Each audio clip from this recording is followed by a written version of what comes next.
একটু নার্ভাস ছিলাম। প্রথম ওভারটা আমাদের একটু রান আমরা বেশি দিয়ে দিয়েছি, বাট সেকেন্ড ওভারটা যখন আমরা কভার দিতে পেরেছি আলহামদুলিল্লাহ, ওইখান থেকে আমাদের কনফিডেন্স লেভেলটা বেড়ে গেছে। বিকজ আমাদের আগের ম্যাচে আমরা কিন্তু হাইয়েস্ট স্কোর করেছি, যেটা ছিল 22। সো সেখানে 18 রান টার্গেট আমাদের কাছে খুবই কম মনে হয়েছে। আচ্ছা আচ্ছা, তো আপনি চমৎকার খেলেছেন, আমরা মাঠে দেখলাম। তো এখন এতদিনের প্র্যাকটিসে আপনার মানে এখন অনুভূতিটা আপনি কিভাবে ব্যক্ত করতে চান একটু যদি আমার টিম আমার উপর যে ভরসাটা করেছিল যে না, ও আমার ওপেনিং ব্যাটসম্যান প্লাস আমার বলার, ও আমাদেরকে ফাইনাল পর্যন্ত খেলাবে। আমার টিম আমার উপর যে ভরসাটা করেছিল, আমি ওইটা করতে পেরেছি। এটার জন্য আমি রিয়েলি মানে আমার কাছে এটা খুবই ভালো লাগতেছে যে আমার কাছে রাজ ভাইয়া যেই আবদারটা করেছিল যে আপু তোমার ফাইনাল জিততে হবে, অ্যান্ড আমরা ওই উইন করে এসেছি আলহামদুলিল্লাহ।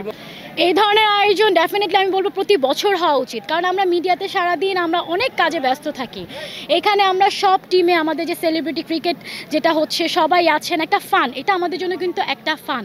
আমরা আসতেছি যেমন কর্পোরেট অনেক লিগ হয়, আমরা কর্পোরেট লিগে কী জন্য আমরা এরপরে ক্রিকেট খেলি, ফুটবল খেলি, এটা হচ্ছে আপনার একটা মাইন্ড ডিস্ট্রাকশন, যেটা আপনাকে মনটাকে ভালো রাখবে, সবার সাথে সবার বন্ডিংটা বাড়াবে। সো এটা প্রতি বছর হওয়া উচিত আমার হিসাবে। যমুনা ইলেকট্রনিক্স ঈদে ডাবল খুশি অফার সিজন 3, যে কোনো পণ্য কিনলেই পাচ্ছেন নিশ্চিত ঈদ উপহার।